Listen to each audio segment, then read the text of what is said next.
Hello, good morning my dear students. How are you? Fine. Very good. નવ્યું group of એજ્યુકેશનના online સ્ટડીમાં આપનું હાર્દિક સ્વાગત છે. વિદ્યાર્થી મિત્રો, લાસ્ટ લેક્ચરની અંદર આપણે શું શીખ્યા હતા? ચલો કરો જોઈએ યાદ. લાસ્ટ લેક્ચરની અંદર આપણે સિમ્પલ પ્રેઝન્ટ ટેન્સ શીખી રહ્યા હતા, રાઈટ? સિમ્પલ પ્રેઝન્ટ ટેન્સમાં આપણે શું શીખ્યું હતું? સિમ્પલ પ્રેઝન્ટ ટેન્સ, ત્યાર પછી આપણે એની ડેફિનેશન, સિમ્પલ પ્રેઝન્ટ ટેન્સના રૂલ્સ, સિમ્પલ પ્રેઝન્ટ ટેન્સ કઈ રીતે આપણે તેના રૂલ્સ સાથે, એના કોષ્ટક સાથે પૂરી શકીએ તે આપણે પાકી બુકની અંદર લખ્યું હતું, સાચું ને? ચલો આજે આપણે ફરીથી સિમ્પલ પ્રેઝન્ટ ટેન્સને યાદ કરી લઈએ. સિમ્પલ પ્રેઝન્ટ ટેન્સને ગુજરાતીમાં તમે શું કહેશો? સાદો વર્તમાન કાળ. વર્તમાન કાળ એટલે તેની ક્રિયા કેવી હોય? તેની ક્રિયા રોજિંદી અથવા ટીવવશ ક્રિયા હોય, તેને આપણે શું કહેશું? વર્તમાન કાળ. ચલો એક એક્ઝામ્પલ બોલો જોઈએ. For example, I go to school every day. I drink tea every morning. હું દરરોજ સવારે ચા પીઉં છું. આ તમારી કેવી ક્રિયા કહેવાય? ટીવવશ. તો આ ક્રિયાને આપણે શેમાં સમાવેશ કરી શકીએ? સાદા વર્તમાન કાળમાં. તો ડેફિનેશન એવી બને કે રોજિંદી અથવા ટીવવશ ક્રિયા દર્શાવવા માટે સાદો વર્તમાન કાળ વપરાય છે. વાક્ય રચના શું છે? કર્તા પ્લસ એસ અથવા ઈએસ અથવા મૂળરૂપ પ્લસ કર્મ પ્લસ અન્ય શબ્દ. આ બધું જ આપણે પાકી બુકમાં લખી લીધું છે, રાઈટ? ચલો હવે તમારે આ સાદો વર્તમાન કાળ છે એના માટે તમને શું જોઈએ? ઓળખ સૂચક શબ્દ. ઓળખ સૂચક શબ્દ કયા કયા છે? Today, daily, always, on Sunday, in the morning, in the evening. બરાબર? આ બધાને શું કહેવાય? ઓળખ સૂચક શબ્દ. જે સેન્ટેન્સના લાસ્ટની અંદર હોય એના ઉપરથી ખબર પડે કે આ સાદો વર્તમાન કાળ છે. ચલો ત્યાર પછી મેં તમને એક કોષ્ટક લખાવેલું હતું. ચલો પ્રોનાઉન્સ કયા કયા છે? I, you, he, she, it, we, you, they. પ્રોનાઉન્સને ગુજરાતીમાં શું કહેશો? સર્વનામ. બરાબર? વર્તમાન કાળના ટુ બીના ક્રિયાપદ કેટલા છે? 3. એમ, ઇઝ, આર. ચલો ત્યાર પછી પ્રશ્નાર્થ વાક્ય બનાવવા માટે કયા બે સહાયકારક જોઈ? ડુ અને ડઝ. ફક્ત ત્રીજો પુરુષ એકવચન એટલે કે હી, સી, ઈટ સાથે જ ડઝ, બાકી બધા જની સાથે ડુ. ત્યાર પછી આપણે કોષ્ટક લખેલું હતું એકદમ ઇમ્પોર્ટન્ટ. બરાબર? મેં આજે પણ તમને લખી દીધેલું છે. આ કોષ્ટક જો આપણને આવડે તો જ આપણને સાદો વર્તમાન કાળ આવડે, નહીંતર આપણને સાદો વર્તમાન કાળ આવડે નહીં. તેના માટે આપણને શું જરૂરી છે? આ કોષ્ટક. ચલો સૌથી પહેલાં મૂળરૂપ એટલે શું? મૂળરૂપ એટલે કે મૂળ ક્રિયાપદ. મૂળ ક્રિયાપદ એટલે શું? તો કે જે કૌંસમાં ક્રિયાપદ આપેલું છે તેને એમનામ ખાલી જગ્યામાં પૂરવું, તેને કહેવાય મૂળ ક્રિયાપદ. તો આઈ સાથે મૂળરૂપ, યુ સાથે મૂળરૂપ, હી, સી, ઈટ એટલે કે ત્રીજા પુરુષ એકવચન સાથે એસ અથવા ઈએસ, વી, યુ, ધે સાથે મૂળરૂપ. ત્યાર પછી કોષ્ટક લખ્યા પછી આપણે શું લખ્યું હતું? રૂલ્સ. પરંતુ કોના રૂલ્સ લખ્યા હતા? ફક્ત ત્રીજો પુરુષ એકવચન એટલે કે હી, સી, ઈટને લાગુ પડે એટલા માટે તેના માટે જ રૂલ્સ લખ્યા હતા. તો શા માટે હી, સી, ઈટને જ રૂલ્સ લાગુ પડે છે? કેમ આ યુ, વી, યુ, ધેને રૂલ્સ લાગુ પડતા નથી? મેં ત્યારે તમને લાસ્ટ લેક્ચરની અંદર કીધું હતું કે ઓલરેડી આયુ, વીયુ, ધે તેની સાથે તો મૂળ ક્રિયાપદ જ છે, એમાં આપણે કાંઈ પણ ફેરફાર કરવાનો નથી. એટલા માટે કાંઈ રૂલ્સ લાગુ પડતો નથી. ફક્ત ત્રીજો પુરુષ એકવચન એટલે કે હી સી ઇટને જ રૂલ્સ લાગુ પડે છે. તો ફર્સ્ટ રૂલ કયો હતો કે જો ત્રીજા પુરુષ એકવચન એટલે કે હી સી ઇટના ક્રિયાપદની અંતે શું હોય? ડબલ એસ, એસએચ, સીએચ, ઓ કે એક્સ હોય ત્યારે ઈએસ પ્રત્યય લાગે છે. Rules number 1. ચલો રૂલ્સ નંબર 2 કયો છે? જો ક્રિયાપદની અંતે વાય હોય, વાય પેલા વ્યંજન હોય તો વાયને દૂર કરી આઈ ઈ એસ પ્રત્યય લાગે છે.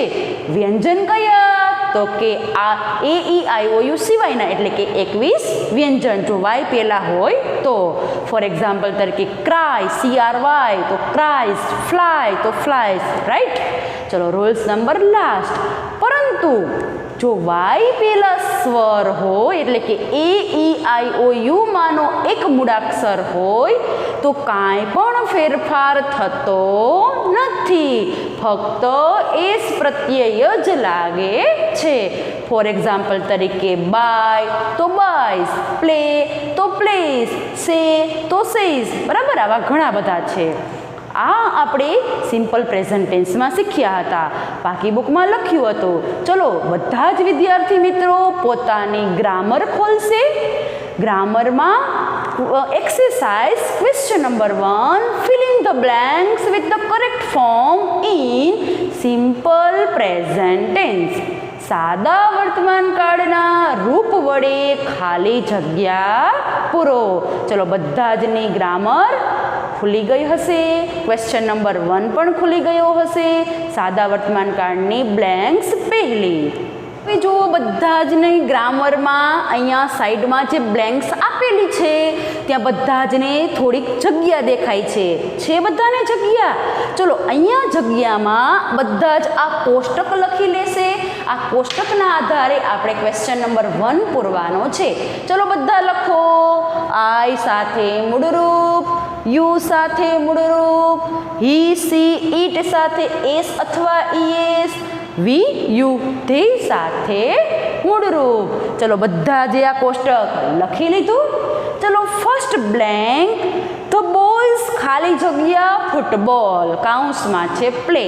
ચલો કર્તામાં આપેલું છે ધ બોયઝ.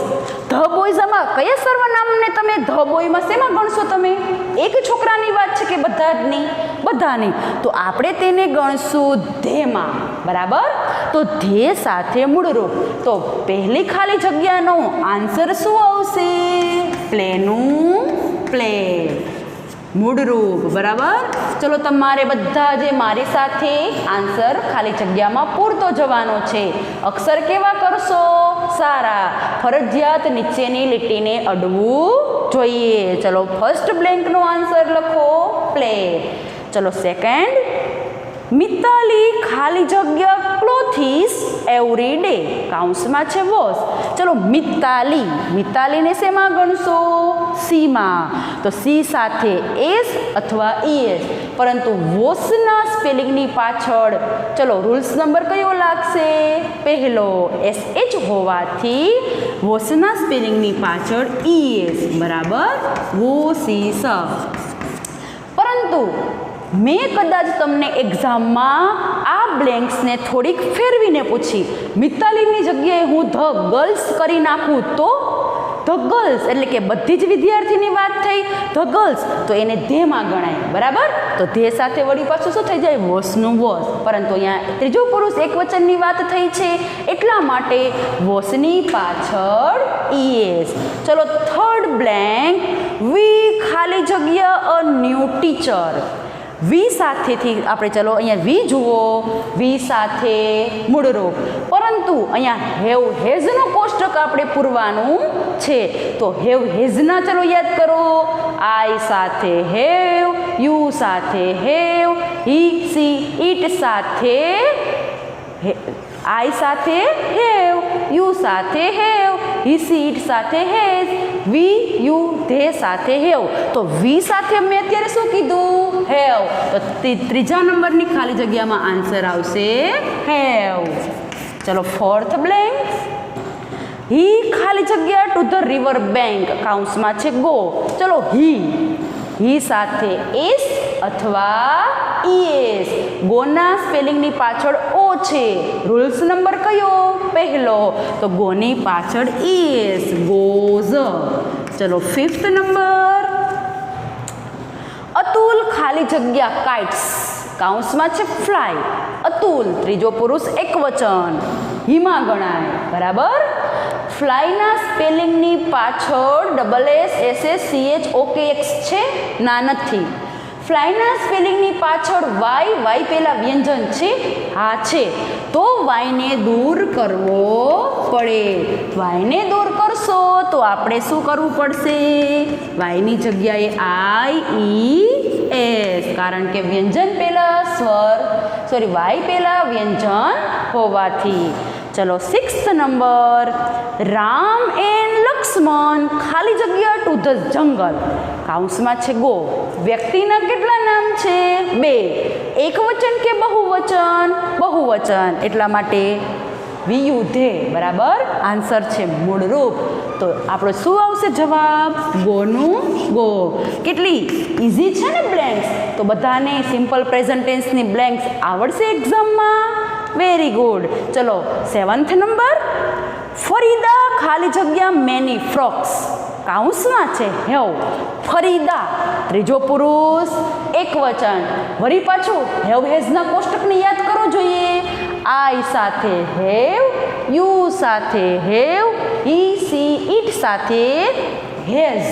તો અહીંયા શું આન્સર આવશે? હેઝ. બરાબર. ચલો 8th નંબર. પરંતુ અહીંયા મેં ફરીદા અને મીરા વ્યક્તિના 2 નામ આપી દીધા હોત કે ફરીદા એન્ડ મીરા ખાલી જગ્યા મેની ફ્રોક્સ, તો અહીંયા આન્સર શું આવી જાત? હેવ. બરાબર. ફરીદા એક છે એટલા માટે અહીંયા હેઝ છે. ચલો 8th નંબર બ્લેન્ક્સ. મિસિસ વ્યાસ ખાલી જગ્યા ઓઝ ઇંગ્લિશ કાઉન્સમાં છે ટીચ. મિસિસ વ્યાસ સીમાં ગણાય? કદાચ મિસિસ વ્યાસની જગ્યાએ ધ ટીચર્સ આપી દીધું હોત તો ચેન્જીસ આવે, પરંતુ મિસિસ વ્યાસ એકની જ વાત છે, તે સીમાં ગણાશે. કાઉન્સમાં ટીચ આપેલું છે તો રૂલ્સ અહીંયા લાગશે. કયો રૂલ્સ લાગશે? પહેલો ઈએસ વાળો, તો ટીચની પાછળ ઈએસ, ટીચીસ. ચલો 9th નંબર. ધ બેબી ખાલી જગ્યા ફોર મિલ્ક કાઉન્સમાં છે ક્રાય. બેબી કીધું છે, બેબીસ કીધું નથી. બેબી એટલે કે ત્રીજો પુરુષ એકવચન. અને ક્રાય CRY નિયમ લાગ્યો. કયો નિયમ લાગ્યો? Second rules. વ્યંજન વાય પેલા વ્યંજન હોવાથી વાયને દૂર કરો. IES. એટલા માટે 9th નંબરની ખાલી જગ્યામાં ક્રાઇઝ. ચલો ત્યાર પછી 10th નંબર સેકન્ડ પેજ પર. વી ખાલી જગ્યા ટુ સ્કૂલ અર્લી કાઉન્સમાં છે કમ. ચલો સાવ ઇઝી. વીથી સ્ટાર્ટ થઈ મૂળરૂપ, તો આન્સર આવશે કમનું કમ. ચલો 11th નંબર. દીપા ખાલી જગ્યા સારીઝ કાઉન્સમાં છે બાય. દીપા હી સી ઇટમાં ગણાય. BUY હી સી ઇટમાં ગણાય તો બાયના સ્પેલિંગની પાછળ SSCH છે? નથી. બાયના સ્પેલિંગની પાછળ વાય પેલા વ્યંજન છે? નથી. બાયના સ્પેલિંગની પાછળ વાય પેલા સ્વર છે. કરો નિયમ યાદ. વાય પેલા સ્વર હોય તો એક પણ રૂલ્સ લાગુ પડતો નથી, ફક્ત એસ, બાય. ચલો 12th નંબર. તો ગર્લ્સ ખાલી જગ્યા ગુજરાતી સોંગ્સ કાઉન્સમાં છે સિંગ્સ. ગર્લ્સ કીધું છે, એક ગર્લની વાત કરી છે કે બધી? બરાબર. બહુવચનમાં વાત કરેલી છે એટલા માટે VUTHE. તો ક્રિયાપદનું મૂળરૂપ, તો આન્સર આવશે સિંગનું સિંગ. ચલો 13th. જય ખાલી જગ્યા પોયમ્સ કાઉન્સમાં છે રાઇટ. જય એટલે કે હી સી ઇટ, ત્રીજો પુરુષ એકવચન. અને કાઉન્સમાં આપેલું છે રાઇટ. રાઇટના સ્પેલિંગની પાછળ SSCHOKX નથી. રાઇટના સ્પેલિંગની પાછળ વાય પેલા વ્યંજન પણ નથી. રાઇટના સ્પેલિંગની પાછળ વાય પહેલાં સ્વર પણ નથી, તો એક પણ નિયમ લાગુ પડતો નથી. એટલા માટે રાઇટના સ્પેલિંગની પાછળ ફક્ત એસ. એક પણ નિયમ ન લાગુ પડે ત્યારે કોણ લાગુ પડે? એસ. તો એ શું મૂકી દેવાનું? ફક્ત એસ. ચલો 14th. તો ગર્લ્સ ખાલી જગ્યા રંગોલીસ, કૌંસમાં છે ડ્રો. બધી જ છોકરીઓની વાત થઈ છે, ગર્લ્સ કીધું છે, વિયુધે, એટલા માટે ડ્રોનું ડ્રો, ક્રિયાપદનું મૂળરૂપ. ચલો ત્યાર પછી લાસ્ટ બ્લેન્ક. માય ગ્રાન્ડફાધર, ખાલી જગ્યા ઇન ધ ગાર્ડન, કૌંસમાં છે વોક. ગ્રાન્ડફાધર્સ કીધું છે કે ગ્રાન્ડફાધર? ગ્રાન્ડફાધર, તમારા એકના જ દાદાની વાત થઈ છે, એટલા માટે તે ત્રીજો પુરુષ એકવચન હી. બરાબર. વોકના સ્પેલિંગની પાછળ SSCHOX નથી. વોકના સ્પેલિંગની પાછળ વાય નથી, એના પહેલાં વ્યંજન નથી. વોકના સ્પેલિંગની પાછળ વાય નથી, વાય પહેલાં સ્વર નથી. તો કયો રૂલ્સ? એક પણ રૂલ્સ નહીં. એટલા માટે વોકના સ્પેલિંગની પાછળ ફક્ત એસ, વોક્સ. પરંતુ ત્યાં ગ્રાન્ડફાધર્સ કીધું હોત, બહુવચન કીધું હોત, તો આપણે શું કરે? વોકનું વોક. એટલા માટે ખાસ ધ્યાન રાખવાનું છે, સિમ્પલ પ્રેઝન્ટ ટેન્સના જો આપણને આગળ કર્તા મળી જાય, કર્તામાંથી આ કોષ્ટક આપણને ખબર પડી જાય, રૂલ્સ આવડે, તો આપણા માટે સિમ્પલ પ્રેઝન્ટ ટેન્સ એકદમ ઇઝી છે. રાઈટ. ચલો બધા જને આ બ્લેન્ક્સ આવડી ગઈ હશે, ગ્રામરમાં પૂરી પણ લીધી હશે. ચલો ત્યાર પછી આપણે ક્વેશ્ચન નંબર 2, જે આન્સર ધ ક્વેશ્ચન છે, આપણી વાક્ય રચના મુજબ કઈ રીતે આપણે પ્રશ્નોના જવાબ લખાય તે આપણે જોશું. ચલો question number 2. Answer the question using the words given in the brackets. કૌંસમાં આપેલા શબ્દનો ઉપયોગ કરી પ્રશ્નોના જવાબ લખો. ચલો અહીંયા બધા જને જ્યાં એક્ઝામ્પલ આપેલું છે ત્યાં જગ્યા છે, દેખાય છે? ચલો અહીંયા જગ્યા પર બધા જ વાક્ય રચના લખશું. કર્તા પ્લસ એસ અથવા ઈએસ અથવા મૂળરૂપ પ્લસ કર્મ પ્લસ અન્ય શબ્દ. નીચે લખશું ડુ તો મૂળરૂપ, ડઝ તો એસ અથવા ઈએસ. આ આપણને જો ડુ ડઝ આપણને ખબર હશે તો આપણે કાંઈ પણ પ્રોબ્લેમ પડશે નહીં. પ્રશ્નોમાં ડુ ડઝ હોય, હવે ડુ ડઝ પરથી આપણે પ્રશ્નોના જવાબ લખવાના છે. ચલો બધાએ આ લખી લીધું છે. ચલો first question, who teaches us maths, કૌંસમાં છે મિસ મહેતા. વુની જગ્યાએ આપણે 5મા ધોરણમાં 6ઠા ધોરણમાં એટલું શીખી ગયા છીએ કે વુની જગ્યાએ ફક્ત કૌંસ, બાકીનું વાક્ય એમ નામ. ગમે એટલા ટેન્સ હોય, ગમે એટલા નિયમ હોય, પરંતુ વુવાળા વાક્યમાં એક પણ નિયમ લાગુ પડતો નથી. પછી સાદો વર્તમાન હોય તોય ભલે, સાદો ભૂતકાળ હોય તોય ભલે, ચાલુ વર્તમાન હોય તોય ભલે, ચાલુ ભવિષ્ય પણ હોય તો પણ ભલે, પરંતુ વુવાળા વાક્યમાં ક્યારેય પણ નિયમ લાગુ પડતો નથી. ચલો તો વુની જગ્યાએ મૂકી દો કર્તા, એટલે કે કૌંસ. કૌંસમાં આપેલું છે તે વુની જગ્યાએ, બાકીનું વાક્ય એમ નામ. Miss Mehta teaches us maths. છેલ્લે ફૂલ સ્ટોપ, ક્વેશ્ચન માર્ક આપેલું છે, આપણે કરશું ફૂલ સ્ટોપ. ચલો second, what does Ketaki make, કૌંસમાં છે ડોલ્સ.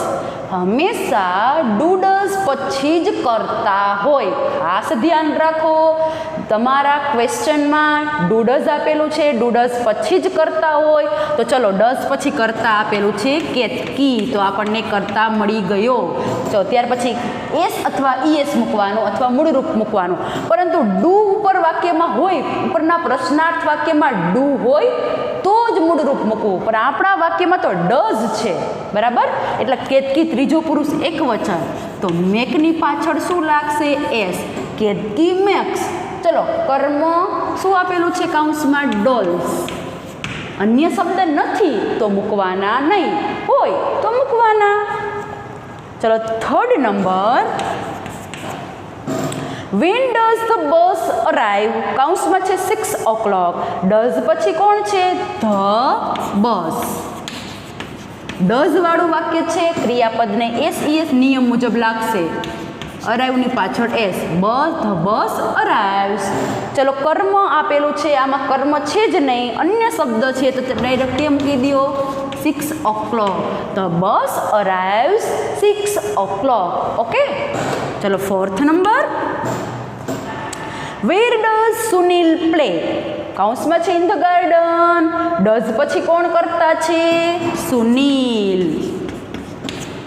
પછી ડઝ વાળું વાક્ય છે અને સુનિલ ત્રીજો પુરુષ એકવચન, એટલા માટે પ્લેની પાછળ એસ. સુનિલ પ્લેસ, કાઉન્સમાં છે ઇન ધ ગાર્ડન. બધાને વાક્ય સમજાય છે? ચલો ત્યાર પછી 5th નંબર. મારી સાથે બધા લખો છો ને? ચલો 5th number. How many apples do you it every day. ખાસ ધ્યાન આપો, થોડુંક જુદું વાક્ય છે. ગુજરાતી કરશું તો આપણને એમ કહેશે, વાક્યનું ગુજરાતી એવું થશે કે તમે, યુ વાળું છે એટલે તમે દરરોજ કેટલા એપલ ખાવ છો, આવો ક્વેશ્ચન પૂછ્યો છે તમને. તમે આન્સર આપશો એટલે કરતા બની જશે આઈ. યુ વાળું વાક્ય છે એટલે કરતા કોણ બને? આઈ, કારણ કે તમે જવાબ આપો છો કે હું દરરોજ 2 એપલ ખાઉં છું, તો આઈ. પછી ડુ વાળું વાક્ય છે એટલે ક્રિયાપદ મૂળ રૂપમાં આઈ ઈટ. ચલો મૂકો કાઉન્સ. આઈ ઈટ 2 એપલ્સ એવરી ડે. બરાબર. અહીંયા તમારે એપલ્સ છે તે વિશેષણ છે, કારણ કે હાઉ મેનીની બાજુમાં બેઠું છે. હાઉ મેની વાળું વાક્ય છે કર્તા, ક્રિયાપદ, કર્મ, અન્ય શબ્દ. ચલો ત્યાર પછી 6. When do Krishna and Ram reach home, કાઉન્સમાં છે 5 o'clock. કરતા છે ડુની બાજુમાં કૃષ્ણ એન્ડ રામ, ક્રિયાપદ વ્યક્તિના 2 નામ છે. ડુ વાળું વાક્ય છે રીચનું રીચ મૂળ રૂપ. Krishna and Ram reach home, કાઉન્સ આપેલું છે 5 o'clock. ચલો ત્યાર પછી 7th number. When do the children like, કાઉન્સમાં છે સ્ટોરીઝ. ડુ વાળું વાક્ય છે, ડુ પછી કરતા બેઠો છે ધ ચિલ્ડ્રન, બધા બાળકોની વાત છે. ક્રિયાપદ મૂળ રૂપમાં ડુ વાળું વાક્ય છે. ધ ચિલ્ડ્રન લાઇક, કાઉન્સમાં છે સ્ટોરીઝ. અન્ય શબ્દ નથી તો મૂકવાની જરૂર નથી. ચલો 8th number. Which lesson does the teacher read, which વાળું વાક્ય છે, વિચની બાજુમાં બધાને વિશેષણ દેખાણું શું છે? લેસન. ચલો આપણે એને લાસ્ટમાં જવા દેશું. કૌંસમાં છે ધ થર્ડ, કરતા કોણ? The teacher. The teacher. Does વાળું વાક્ય છે એટલા માટે રીડની પાછળ એસ. ધ ટીચર રીડ્સ, કાઉન્સ આપેલું છે the third lesson. Okay, lesson છે અહીંયા, જો લેસન આપણું વિશેષણ છે એટલા માટે લાસ્ટમાં. કદાચ એની પાછળ હજુ આપણને એમ કીધું હોત ઇન ધ મોર્નિંગ તો આપણે એને અન્ય શબ્દને ક્યાં જવા દે? લાસ્ટમાં. પરંતુ આપણે અન્ય શબ્દ આપેલા નથી તો લખવાની જરૂર પણ નથી. આના માટે શું આવડવું જોઈએ? વાક્ય રચના કરતા પ્લસ એસ અથવા ઈએસ અથવા મૂળરૂપ કર્મ અન્ય શબ્દ. બરાબર. 8 બધા જ ને 8 વાક્ય છે તે ગ્રામરમાં લખવાના બાકી હોય તો બધા લખી લેશે સારા અક્ષરે. ચલો બધા સારા અક્ષરે લખશે. અહીં આપણે સિમ્પલ પ્રેઝન્ટ ટેન્સનો question number 1, question number 2 complete થઈ ગયેલો છે. ખાલી જગ્યા આપણને આવડી ગઈ છે. સિમ્પલ પ્રેઝન્ટ ટેન્સના પ્રશ્નોના જવાબ કઈ રીતે લખવા તે પણ આપણને આવડી ગયા છે. ચલો વિદ્યાર્થી મિત્રો, હજુ આપણે ક્વેશ્ચન નંબર 3 બાકી છે.